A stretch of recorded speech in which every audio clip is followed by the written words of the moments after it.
Kita akan lihat bersama-sama karena Land of Dawn sudah menanti kita untuk membuka game yang pertama. Dua raja, satu juara. EPL Velodrome, mana tepuk tangannya? Let's go to the Land of Dawn. Wah, Five Grand Final memang selalu membuat merinding tentunya. Tapi di arah tengah sudah terlihat bagaimana agresivitas dari Suns yang memberikan poke damage terhadap Rin sehingga setengah dari full HP-nya sudah harus tergerus.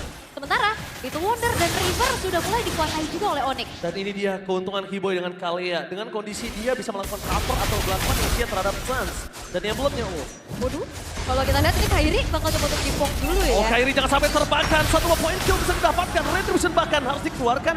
Zoning out udah mulai terjadi. 4 pemain dari Demonic melakukan cover. Ketimbang Kairi harus kehilangan turtle pertama mereka. Iya, rugi banget pastinya ya. Tapi so far so good untuk keduanya.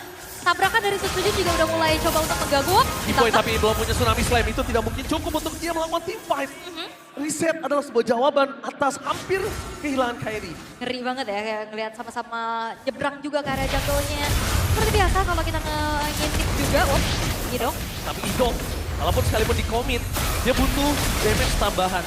Karena satu hal yang mungkin belum dikeluarkan sama Idol adalah Revitalize, dan itu sangat dibutuhkan untuk di turtle ini. Benar, penting banget ya pastinya. Gimana caranya bisa memenangkan setup, terutama RRQ bisa menggunakan adanya efek sisi yang besar dari Dairen juga untuk bisa mengganggu nantinya dan membantu ke area setupnya. Dairen sudah melakukan setup, menuju ke Vincent, mencari level 4 terlebih dahulu, dimanapun mereka berada. Sojin langsung membuat Sunslick yang mundur ke belakang. Tapi setup menuju ke arah Turtle, belum mereka miliki. Keyboy memberikan vision untuk 3 pemain dari tim RRQ. Meskipun begitu, ingat ini berada di level 3 untuk Real. Ya, dan ini informasi mahal juga, saatnya nggak ada flicker. Bisa aja ditabrak. My dan malah ada God, lihat kontak. Kairi mencoba untuk datang tapi ditutup oleh Storm Tyrant. Dengan pertama execution-nya cancel. Tampaknya Retribution yang on point. Berhasil di tangan dari seorang Rift. Ternyata Retribution-nya base. Membuat tim RRQ hampir saja kehilangan satu mereka yang pertama. Flicker dari Keyboy menyelamatkan dirinya dan zoning out dari Tyrant. Membuat Kairi terhenti pergelakannya. Real, itu dia penalty zone. Yang langsung connect ke arah Kairi 2 kali dia ancang-ancang. Mau Phantom Execution, cuman bayangannya aja. Gak jadi. 2 gitu. kali ya. Mau maju gak bisa dan itu dia tugas yang bagus banget untuk bagaimana EXP laner. Sebagai frontliner, sebagai yang nge-zoning juga dan akhirnya menjadi sebuah keuntungan untuk RRQ. Mereka bisa secure ke arah dari turtle yang pertama. Oke, secure ke arah Turtle tapi bukan berarti mereka bisa mendapatkan kemenangan. Tapi ini dia dengan dua-duanya pesawat. Ya kan, dua-duanya tapi lihat di depan sana. Dengan adanya Onyx sebagai 3 prediksi, dan Q1 bukan tanpa alasan, memang Onyx too strong. Onyx bangkit dan bahkan Ray di depan sana mencoba dipaksa menuju ke arah belakang para pasukan dari tim Onyx hampir saja mendapatkan tapi Tsunami Slam for nothing. Purify save day for this time. Membuat Onyx kehilangan Tsunami Slam. Tapi informasi yang sering kita dapatkan adalah satu orang yang berani ngeluarin Tsunami Slam untuk trigger Purify itu Baloyski. Baloyski dan sekarang Keyboy. Keyboy. Tapi ya informasi Purify itu tadi memang tapi Luti. Zoning out terlalu sakit dari sang Giant bahkan Ludwig akan membuat oh my god Tyrant! Berhasil menutup jalan dari Kairi itu langsung lebih jauh lagi dan membuat para pasukan tim RRQ berhasil steal terhadap para buff dan lihat ini dia turret travel dari Breeze berhasil melakukan rotasi dengan sangat cepat membuat para pasukan dari tim Onyx mereka kehilangan jungle-nya. Ya early yang cukup baik dari RRQ mereka dapetin banyak banget keuntungan. Dan komit yang dilakukan oleh Onyx untuk menuju ke arah Rins ternyata belum menjadi trade dan Setsujin. Hati-hati. Masuk ke arah down biar top lane. Ingat ini Savero. The rookie monster from Onyx. Savero. Pernah 1 lawan 4. Savero menggetarkan playoff Jakarta International Velodrome. Jangan lupakan ini Savero sekali lagi. Didikan Paman W. Paman W, benar. Uncle W ya. Alright, tapi turtle yang kedua sekarang sudah muncul juga. Belum ada inisiasi berlebih lagi yang ingin dilakukan oleh kedua belah tim. Sembari menjalankan tugasnya masing-masing dan ya, dengan menuju menit yang kelima, pertukaran lane sudah dilakukan juga oleh Toy yang bergerak ke arah bawah sebagai... Oh my god, Tsunami Slam, no following up damage, seperti langsung Kairi. Lagi gaming yang berhasil mendapatkan risk, membuat para pasukan dari tim Onyx pasti dapat 1 kill. Tapi jangan lupakan, Kairi harus bergerak ke belakang, Savero is coming. This is Savero, the rookie monster from Onyx. Berhasil mengusir, walaupun bukan point kill. Oke, Setsujin mencoba untuk masuk lagi tapi tidak akan ada inisiasi berlebih yang ingin dilakukan oleh RRQ. Selagi mereka juga kekurangan dari segi kuantitinya. Really? Mereka berani masukkan? Jangan. Itu dia Kairi. Salah satu the power of jungler yang dimiliki dari Onyx. Bisa dibilang sempat menjadi number one jungle on the world. Aha. Tidak bisa dipungkiri dengan Lancelotnya, jujur. Kairi Lancelot, ini benar-benar salah satu review yang gua tunggu banget untuk seorang caster melihat Kairi dengan Lancelotnya. Diobatin ya. Diobatin banget. Karena dari kemarin kita ngeliat unique pick-nya bahkan kan ke Julian ya kalau mau main Assassin juga. Tapi sekarang Lancelot kembali muncul. Walaupun memang keuntungan masih dipegang sama RRQ ya, tapi udah mulai coba untuk dikejar lagi oleh Onyx dengan dapatnya Turtle kedua juga tadi. Sementara dari itemizationnya dari kedua belah mid laner sama-sama dengan adanya Glowing One mencoba untuk menutup atau mempersempit lagi. Adanya efek lifesteal, efek heal juga terutama untuk Alea yang cukup penting karena emang healnya gak terlalu gede. Tapi lumayan banget kerasa untuk bisa menjawab fight jangka panjang. Dengan kehilangan 1.500 gold, sadar gak?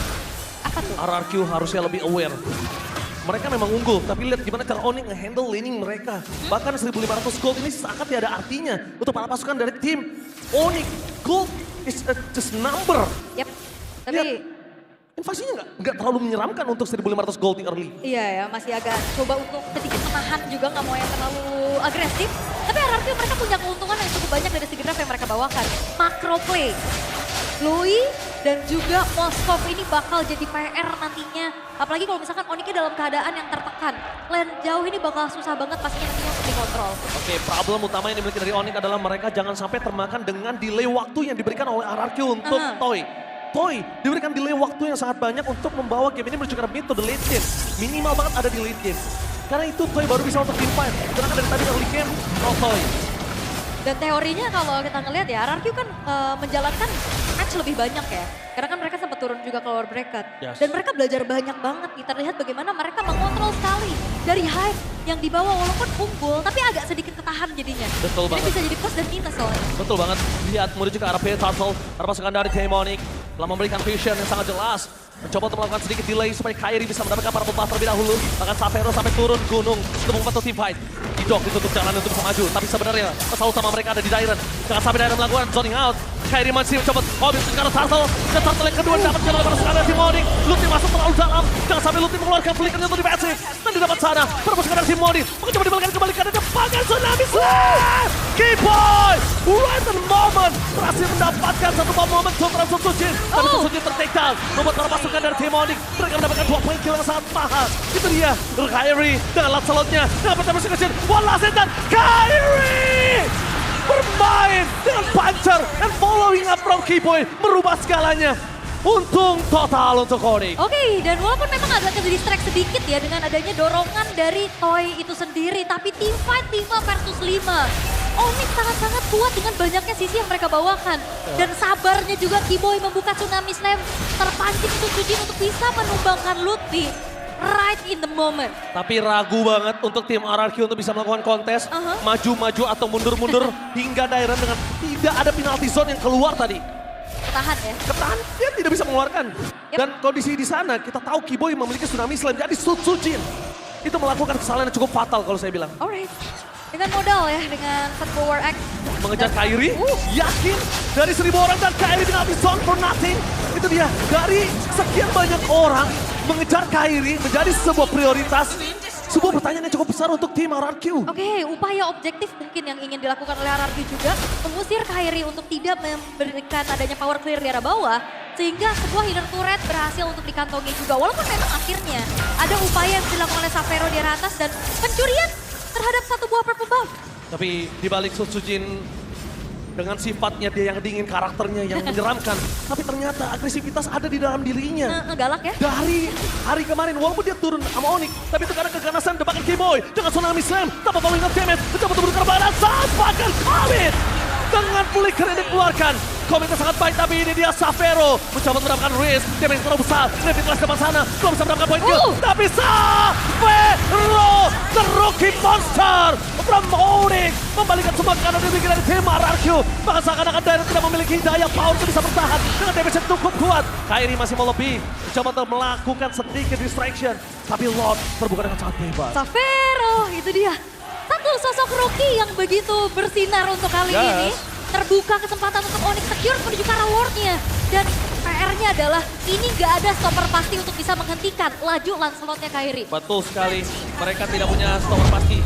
Tapi mereka benar-benar mau ngedelay permainan yang dimiliki dari tim Onyx. Tapi nampaknya mereka mungkin agak sedikit salah untuk mendelay initiate dari Kiboy. Jangan lupakan ini Kiboy. Benar. The moment of Kiboy, this is your boy. Tapi apa yang dibilang sama Ranger Mas juga aku cukup setuju sih. Dari 1.500 gold di early game tadi dari RRQ, mereka nggak ada pergerakan berlebih lagi untuk bisa melipat gandakan keuntungannya. Betul, seakan-akan itu nggak berguna dengan 1.500 gold. Dan sekarang kita menyaksikan di mana Onyx tahu Sutsujin gak ada cover di depan sana. Sutsujin bisa dimakan di commit. Sans dengan flicker yang dimiliki dan itu di one and only skill escape yang dimiliki dari sana. Right. Split push juga sekarang seolah sulit ya untuk RRQ karena mereka juga butuh banget sosok damager nantinya di dalam satu buah teamfight 5 yang selalu dibawakan oleh Onyx. Kalau untuk real time victory rate-nya ini memang tipis aja, walaupun keadaannya juga sekarang masih... Oh, Tsunami Slam dengan Ido, Revitalize mencoba untuk mempertahankan diri. Tapi nampaknya dengan Lord tetap bukan sangat bebas. Membuat lepas sekedar tim Onyx kali ini tidak melakukan following up. Kayaknya keputusan yang cukup berat dimiliki dari Kiboy. Dan Ido masih tuh strong, melihat dengan pasif turret. But it's okay, turret tetap akan pecah untuk di atas menit ke-12 dengan Holy Defense yang tidak ada. Benar, tapi hanya berupaya mungkin ya untuk bisa menarik perhatian pemain-pemain dari Onyx agar tidak bisa mengawal Lordnya lebih jauh lagi. Sehingga ya kalau ngelihat dari bagaimana Idok ini masih selamat ya, it's okay. Sehingga ada clear juga yang bisa dilakukan oleh pemain-pemain dari RRQ. Dan balik lagi Onyx, mereka harus bisa mewaspadai bagaimana diversion play yang akan bisa merubah keadaan. Karena visionnya juga sekarang RRQ lumayan luas nih dengan hasilnya. Kiboy tertangkap dari pasangan final di sana masih power nothing. Dengan para pasukan dari tim Onyx mencoba untuk kembalikan karena Savero telah menuju ke batang hidungnya. Dan ini dia, Luffy. Satu zoning out yang berhasil dilakukan dan Kiboy berhasil dengan adanya sosok yang terdeteksi. No covering up, hilang kembali menjadi poin kill tambahan Kiboy. The initiative power from this is your boy. Dan bakal lihat lagi power defensive dikeluarkan oleh Sun Tyrant. No initiative power, laning management yang sangat baik berhasil ditanggulangi oleh tim Onyx. Lihat, Lord kali ini memang masih jauh. Tapi dengan laning management, mereka staking minionnya. Mereka nggak mau terlalu terburu-buru untuk top dan bottom lane. Ya, dan bahaya juga Kiboy. Kalau misalkan memang inisiasinya selalu bisa membuahkan hasil, ini fleeting time akan jauh membuat nantinya Tsunami Slam akan lebih online. Ya, bukan hanya lebih online lagi. Tapi lihat, untuk high ground defender mereka hanya punya Moskow. Karena pasukan dari tim Onyx, mereka sudah menguasai 3 laning. Bahkan lihat di arah bottom lane, secara tidak langsung itu staking minion yang ditahan supaya nanti mereka, para pasukan dari tim RRQ akan coba nge-clear terlebih dahulu sebelum mereka team fight di Arrow. Karena minimal ada Toy lah yang bisa megang lane yang berseberangannya juga. Tapi ya ini membuat akhirnya team play untuk bisa 4 versus 5 ini bakal susah buat RRQ. Apalagi Onyx dengan adanya Sans membawa Vexana, dia punya summon unit. Jadi seolah-olah ini 6 versus 4. Oke, 6 versus 4 itu Seolah-olah setuju ya. banget. Tapi ini jangan lupakan loh, time is ticking. Waktu yang dibuat RRQ untuk delay para pasukan dari tim RRQ agar Moskow dari Toy sudah jadi. Mereka sudah berada di posisinya. Dan bahkan di depan sana memilih untuk menggunakan Tsunami Slam untuk Siren. Membalikkan kembali keadaan. Belum ada penalti zone. Mr. Spear of Distraction. Ini bahkan dilihat Susuji mencoba untuk melakukan sedikit flanking menuju ke Kyrie. No range for this time. Karena magical damage. Tapi Toy masih available. Tidak pun tumbang. Tersisa 3 pemain saja untuk para pasukan dari tim RRQ untuk melakukan kontes. Apa akan mereka lakukan? Karena Dairon gak ada jalan untuk pulang. Dairon akan ter-take down. Nowhere to run. Alright, 3 pemain hilang dari RRQ Lord. Bisa didapatkan juga Rins yang memang selagi menjadi target bulan-bulanan. Mungkin bisa cari angle yang lain. Kita gak ngelihat diversion play yang coba tabrak dari sisi yang lain. Yes, gak ada agresivitas. Fokus ke PS Turret. Mencoba untuk melakukan defense. Itu tidak akan bisa dilakukan. Karena dengan Fury Fight dimiliki Toy. Gak bisa menghindari damage dari seorang Kyrie. Even Kiboy dia bisa hindari. Tapi kayaknya gak bakal bisa.